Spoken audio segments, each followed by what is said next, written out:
Bonjour et ravi de vous retrouver pour un troisième et dernier épisode de présentation de trading sur carnet d'ordre. Si c'est la première fois que vous voyez cette vidéo, n'hésitez pas à vous abonner à la chaîne, à mettre un like également, à commenter et à voir les deux autres vidéos sur cette thématique sur le carnet d'ordre puisque c'est un sujet qui semble vous intéresser. Le plan du jour, nous allons regarder quelques prises de position. Alors je précise que ce sont des prises de position faites sur un compte réel. Pas d'Apex, uniquement un compte réel. Voilà, donc j'ai plusieurs comptes suivant ma façon de trader, où je trade, sur quoi je trade, etc.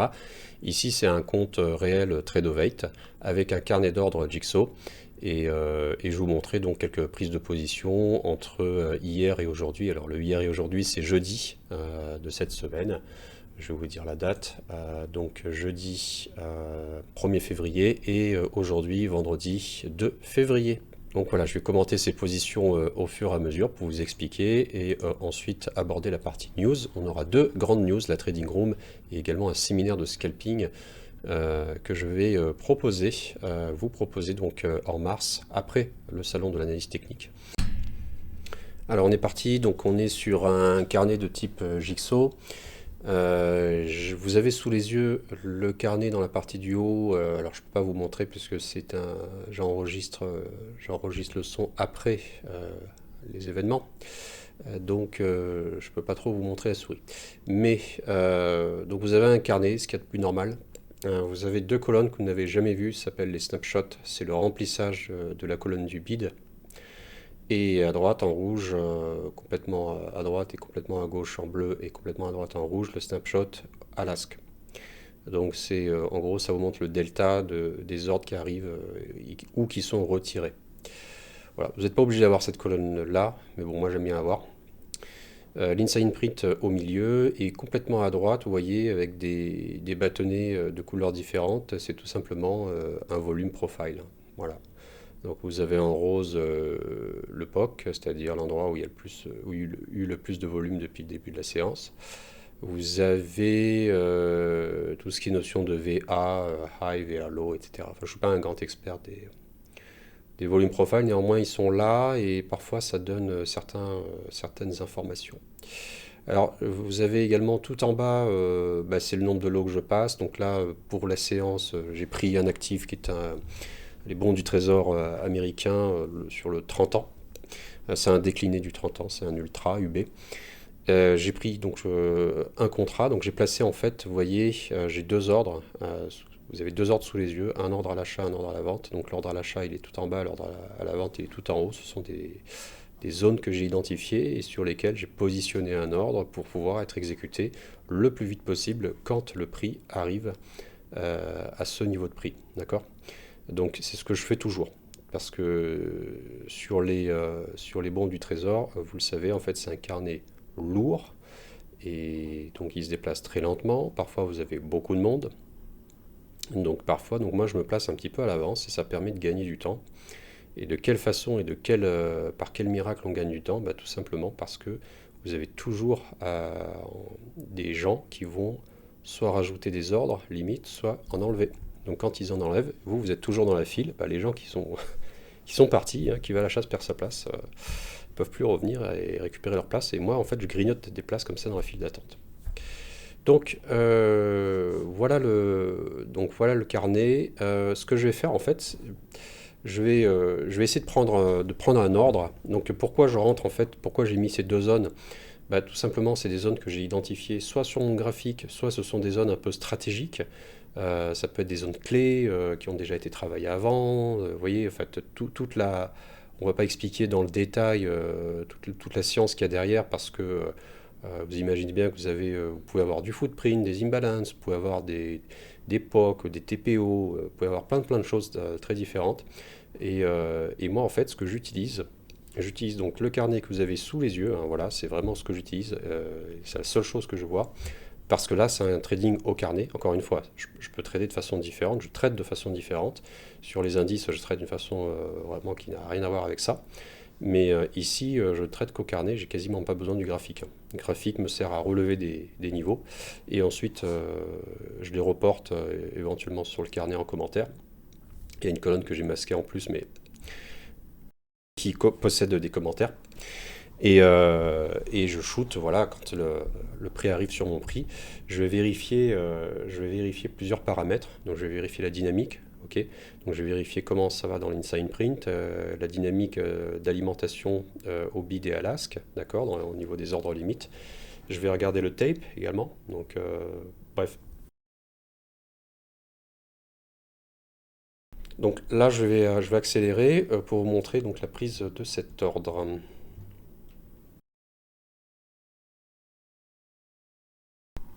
Voilà, donc j'ai tronqué, hein, j'ai enlevé le morceau de la vidéo quand ça montait sans, enfin, j'aurais même pu accélérer, mais bon, je vais essayer de faire une vidéo relativement rapidement.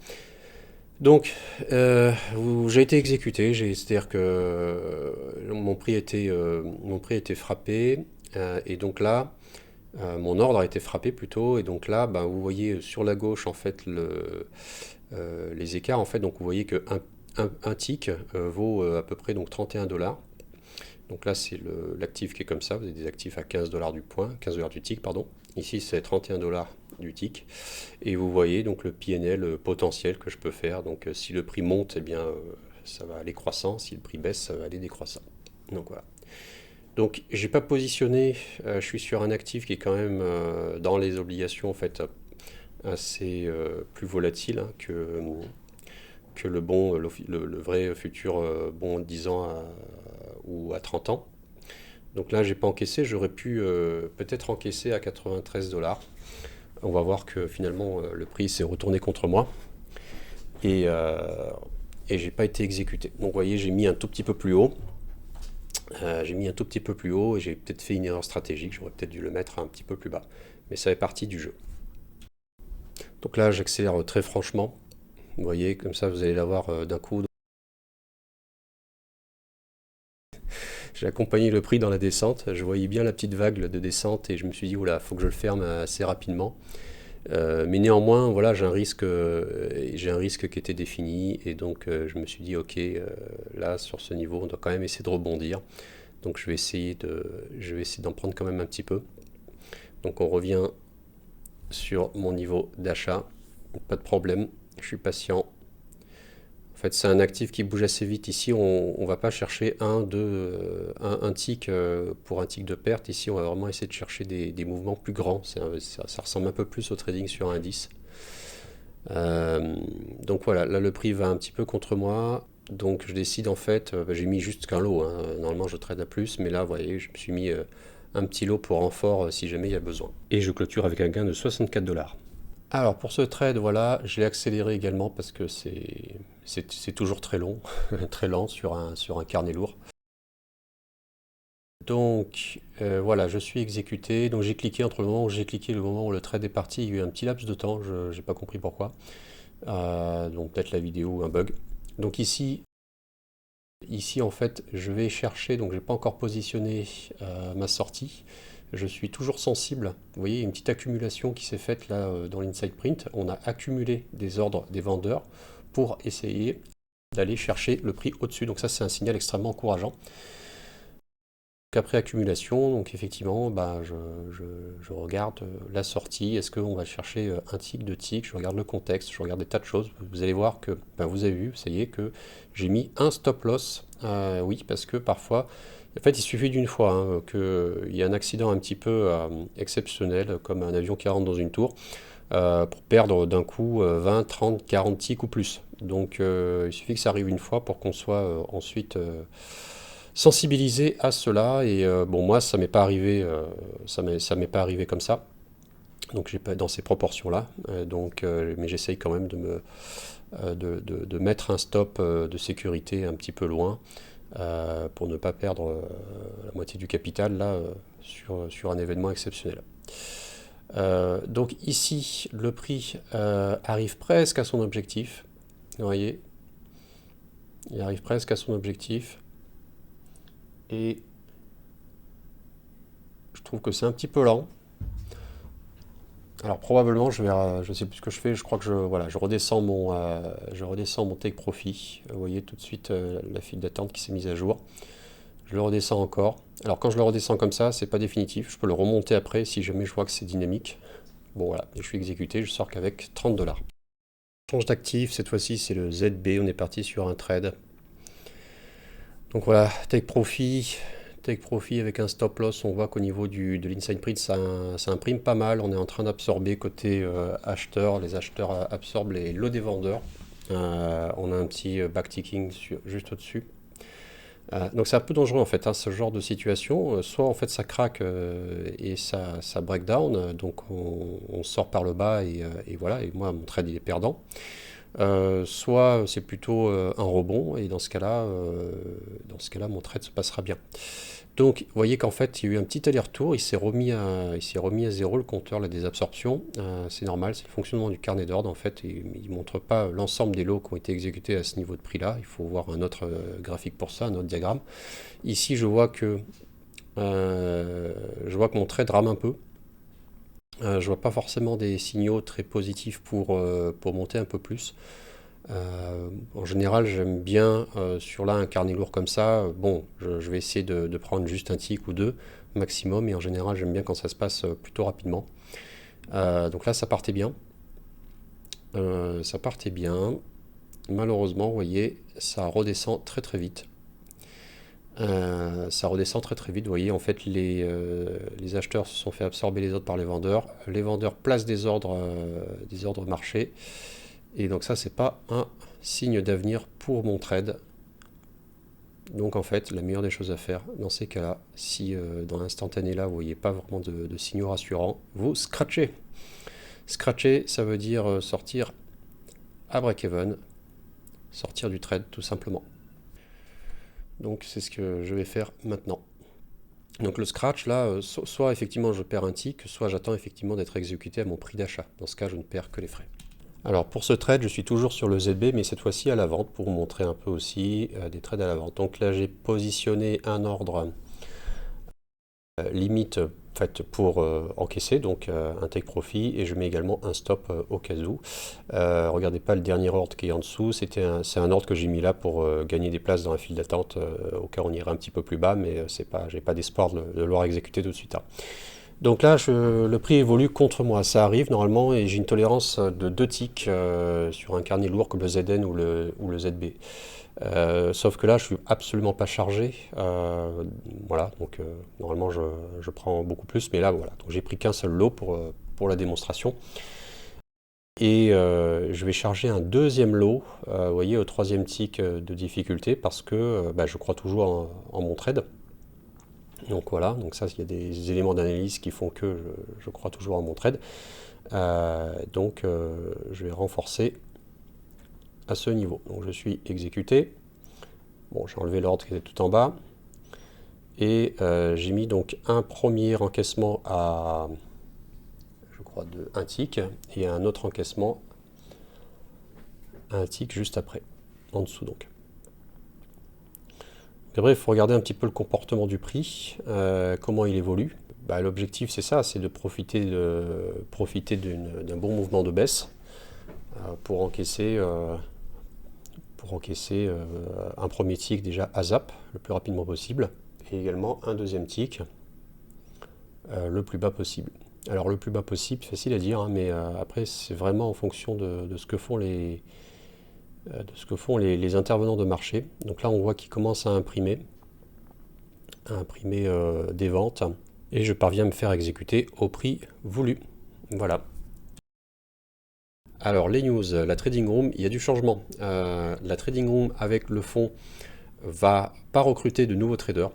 Pour l'instant, il y a des projets qui sont en préparation du côté du fonds. Ils ont besoin de ressources pour justement accompagner ces projets, gérer ces nouveaux projets qui concernent justement tout cet ensemble de trading room, formation.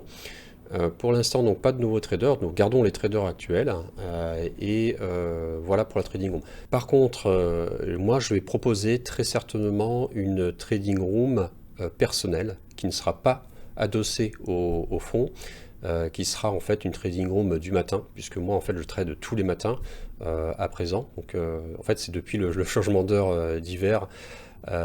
Pour nous, en fait, comme on ne change pas d'heure, eh bien, en fait, toutes mes heures en mois sont décalées d'une heure. Donc, le marché américain ouvre tard, ferme tard, et donc je me suis rabattu sur le marché européen de nouveau. Donc, il y a une trading room que je vais ouvrir personnelle. Ça veut dire que c'est une trading room qui va concerner des étudiants qui ont déjà leur propre matériel, premièrement, enfin leur propre plateforme et outils, propre compte de trading et qui ont déjà un petit peu tradé. Donc ça, je vais très certainement l'ouvrir. Si ça vous intéresse, si vous voulez faire partie de cette trading room, donc c'est une trading room où je vais partager mes positions, je vais commenter, on va échanger. Ce sera un abonnement au mois. Voilà, donc si vous avez envie de rejoindre cette trading room, n'hésitez pas à me le faire savoir. Vous pouvez m'écrire à info@graphtrading.com. C'est un format en fait que je suis en train de lancer et je vais faire une petite réunion d'information normalement semaine prochaine. Voilà. Deuxième information très importante, je lance donc du coup, comme j'en ai parlé au début, un séminaire de scalping à Paris. Alors c'est le 3e séminaire que je fais de scalping. J'en ai fait un en 2020 il me semble, un en 2021, fin 2021. Et donc là un nouveau séminaire. Alors celui-ci, contrairement aux autres, n'est pas fait pour des débutants. Ça m'avait été demandé, on m'a dit mais est-ce que tu aurais quelque chose pour des gens qui savent déjà trader mais qui n'ont pas forcément les résultats voulus, ils stagnent, ils perdent, donc oui, donc là maintenant en fait ça c'est un séminaire qui est fait pour eux, c'est pas un séminaire qui va durer une semaine entière, j'ai voulu en fait faire un format un petit peu plus court, d'une part pour permettre aux personnes, aux intéressés de ne pas poser un congé d'une semaine hein, pour ceux qui travaillent, donc en fait ça va se faire un démarrage un samedi-dimanche pour la théorie, parce que ce séminaire va concerner uniquement le trading au carnet d'ordre. Donc samedi, dimanche, théorie et plein de choses, tout ce qui est psychologie, etc. Donc analyse du marché. Et lundi, mardi et mercredi matin, on trade. On trade en live avec écran partagé. Donc moi je vais trader. Je vais également passer voir chacun d'entre vous, chaque étudiant, suivre chaque étudiant. Et ça va se faire juste après le salon de l'analyse technique. Je vais vous donner les dates, je vais les afficher là. En mars, le salon de l'analyse technique, si je ne dis pas de bêtises, c'est le 22, vendredi 22. Donc le séminaire, ce sera du 23 mars au 27 mars à midi. Donc en demi-journée, on arrête à la mi-journée. Donc du 23 au 27, voilà pour les dates. Et pour information, donc moi je serai au séminaire de l'analyse technique à titre personnel. J'ai pas de stand, mais par contre, si certains sont intéressés de me rencontrer, eh bien, vous pouvez m'écrire. Et puis, je sais pas, j'organiserai peut-être quelque chose. Soit on pourra discuter directement au salon, c'est quand même plus simple de se rencontrer là-bas directement et papoter un petit peu. Voilà. Donc ça, ce sera le 22 et du 23 au 27, le séminaire de scalping à Paris. Si vous êtes intéressé pour le séminaire de scalping, je vais vous envoyer courant de semaine prochaine un mail d'information avec le contenu. Également, vous aurez la possibilité de vous préinscrire. Voilà, donc ça, je l'envoie en fait début de semaine prochaine sans faute. Voilà, c'est à peu près tout pour les nouvelles. Vous me connaissez, ceux qui ne me connaissent pas, vous avez le site internet avec quelques produits. Vous avez des stratégies maintenant qui sont gratuites, vous pouvez tester. Vous pouvez également nous rejoindre, les compagnons traders, sur notre Discord, dont le lien est en description de la vidéo. Il ne me reste plus qu'à vous souhaiter un excellent week-end et je vous dis à très vite. Ciao.